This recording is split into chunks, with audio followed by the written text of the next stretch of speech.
What is an antibiotic? These tiny microorganisms that scientists discovered in the early 1900s were groundbreaking to medical sciences.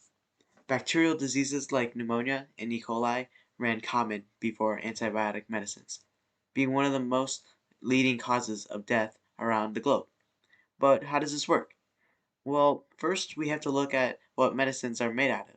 See, when scientists discovered new diseases that killed humans, they have to look at how the disease is structured, and in this case, bacteria infections that antibiotics fight off.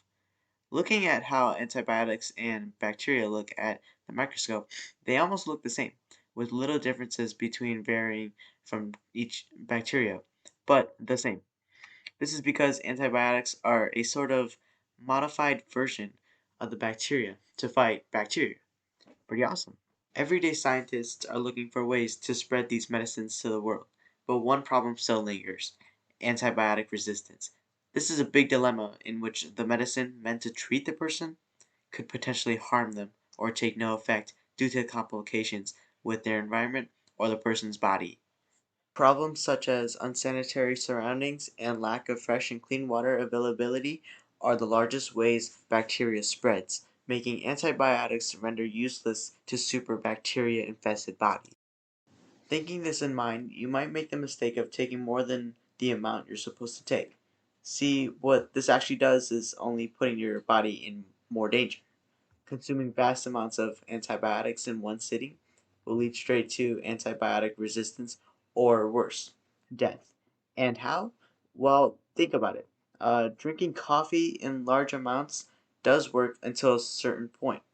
Then you will have to probably consume twice as much to get the same effect.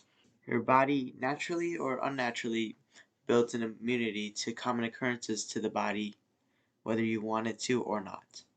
It does this as a way to adapt to your situation, which isn't bad in most cases, but in antibiotics, it will make the medicine render useless, leading straight back to antibiotic resistance.